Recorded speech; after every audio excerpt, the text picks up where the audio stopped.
احرام میں ممنوع اشیاء کی کسی چیز نے حرمت کا انکار کیا، جو ممنوع اشیاء کہ ابھی میں نہیں مانتا ہوں اس کو حرام ہے، اور وہ ہے غیر عالم، تو کیا وہ اسلام سے خارج ہوگا یا نہیں ہوگا؟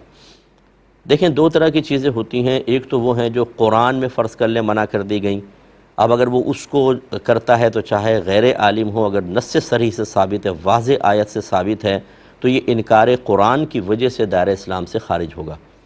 اور اگر صحیح حدیثوں کے اندر وہ چیز آئی تھی ممنوع، پھر کرے گا تو گمراہ ہوگا، کافر تو نہیں کہیں گے لیکن شدید ترین گمراہ ہوگا۔ اور تیسری چیز ہوتی ہے کہ جو قرآن و حدیث میں ممنوع چیزیں بیان کی جاتی ہیں، بعض اوقات فقہا انہی چیزوں پر قیاس کر کے کچھ چیزوں کو اپنی رائے سے بھی منع کر دیتے ہیں کہ ان کا ذکر اگرچہ قرآن و حدیث میں نہیں آیا لیکن جن علتوں، اسباب یا وجوہات کی بنا پر اللہ اس کے رسول نے ان چیزوں کا منع کیا، وہ سبب اور علت اس چیز میں بھی پائی جا رہی ہے، لہٰذا یہ بھی منع ہے۔ اسے ہم کہتے ہیں نص مذہبی کہہ دیتے ہیں، یا فقہا کی رائے سے کسی چیز کا انکار یا ممنوع کہہ دیتے ہیں کہ رائے سے ممنوع ہوئی۔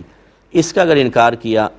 تو یہ بھی مناسب نہیں ہے، لیکن یہ حدیث میں ثابت شدہ چیز کے انکار سے کم درجے کی گمراہی ہے، اس درجے تک نہیں پہنچے گی۔ تو اس لیے یہ خطرناک چیز ہے کہ بعض اوقات ایک چیز ہمارے سامنے آتی ہے، ریفرنس اس کے ساتھ ہوتا نہیں ہے کہ ڈائریکٹ قرآن سے منع ہے یا حدیث سے یا صرف فقہا کی رائے سے، اس کو منع کرنے میں خوف یہ ہوتا ہے کہ ہو سکتا ہے آپ قرآن کی کسی نص صریح کا انکار کر رہے ہوں اور اس صورت میں آپ دائرہ اسلام سے خارج ہو جائیں گے۔ اور ایسے مسائل میں جو قرآن کی بالکل واضح نصوص سے، آیات سے ثابت ہوں، اس میں یاد رکھیں جہالت عذر نہیں ہے۔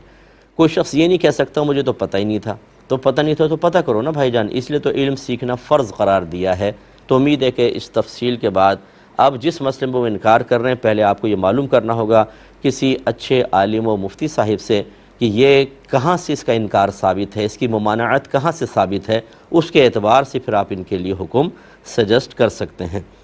یہ کہتے ہیں کہ کسی کو نارملی ایک ماہ میں 2 بار حیض آ جاتا ہے، نارملی جیسے فرسٹ تاریخ کو آیا، 10 دن میں ختم ہوا، پھر بیچ میں 15 دن کا گیپ، پھر دوبارہ سٹارٹ ہو گیا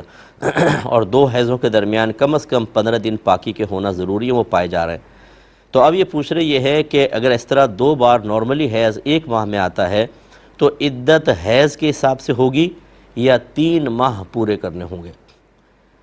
دیکھیں، جو خواتین ذوات الحیض ہوتی ہیں، یعنی حیض والیاں جن کو باقاعدہ حیض آتا ہے، اس میں دنوں کی گنتی کا اعتبار ہی نہیں ہوتا، اس میں 3 حیض کا ہوتا ہے۔ ایک حیض آیا، پھر 15 دن کا گیپ، پھر دوسرا حیض آیا، پھر 15 دن کم از کم گیپ ہونا چاہیے، چاہے 6 مہینے کا ہو جائے لیکن کم از کم 15 دن، پھر تیسرا جیسی حیض آئے گا ختم ہوگا تو عدت بھی ختم ہو جائے گی۔ تو ان بہن کے چونکہ فرض کر لیں کہ نارملی ایک منتھ میں 2 بار حیض آتے ہیں، تو بس ایک حیض اگر 2 مہینے میں آ جائے کوئی بات نہیں ہے، 2 ہو گئے، ایک اور مزید حیض آئے گا، چاہے وہ 1.5 ماہ میں عدت ختم ہو جائے، عدت کا اختتام مانیں گے۔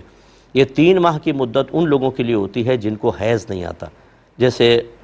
55 سال کی خاتون جن کو عائشہ کہتے ہیں کہ جو حیض سے مایوس ہو چکی ہوں، اب ان کو حیض نہیں آتا، بند ہو چکا ہے، ان کی مدت عدت 3 ماہ ہوتی ہے، لیکن حیض والی خواتین کی 3 حیض ہی ہوگی۔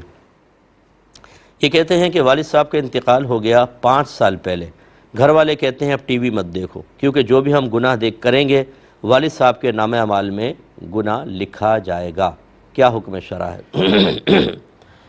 دیکھیں، اچھی سوچ تو اچھی ہے کہ یہ بالکل ٹھیک ہے کہ اگر والدین تربیت نہیں کرتے اور ان کی تربیت نہ کرنے کی بنا پر بالغ ہونے کے بعد اولاد گناہ کرتی ہے، اس کا وبال والدین پر بھی ہوتا ہے۔ ایسی اگر گناہ کے آلات بالفرض والدین لا کے اولاد کو دیں اور وہ انتقال کر جائیں، چاہے زندہ رہیں، بہرحال جب تک اولاد استعمال